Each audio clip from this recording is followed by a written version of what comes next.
კარიერის მანძილზე მაქვს ძალიან ბევრი ნაშოვნი, ფული და ყველაფერი დახარჯული მაქვს რა და ძალიან დიდი სიამოვნება მაქვს მაგისგან მიღებული ცხოვრებაში. ანუ ერთადერთი ვნანობ იმას, რომ ანგარიშზე მაგდენი არ მაქვს, თორე ის რომ აი რაღაცა, არა რა, არ ვნანობ. მithomet ეს კარიერაში არ ვნანობ, ჩემ აი როგორ გითხრა, გადასვლებს, გადმოსვლებს და ასე შემდეგ.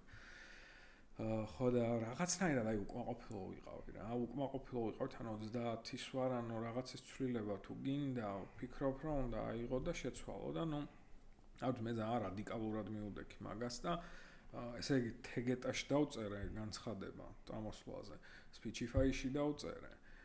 სახლი გავყიდეთ ლისტზე, სადაც ვცხოვრობთ, ანუ სრული რესტარტი გავაკეთე რა და ამ პერიოდებში ნუ სულ იყო TBC-სთან ლაპარაკი და თან ახლა ისეთ რაღაცებს მეუბნებოდ და TBC რა, აი ნიკოსთან მქონდა კომუნიკაცია, რომ ნუ მაინტერესებდა. თან ეს დასვენებაც მინდოდა.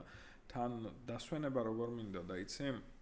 სულ რა, ახლა ვინც მე მიცნობს, ზუსტად იციან, რომ მთელი ცხოვრება ოცნებობ, რომ რაღაცა კურსები მქონდეს.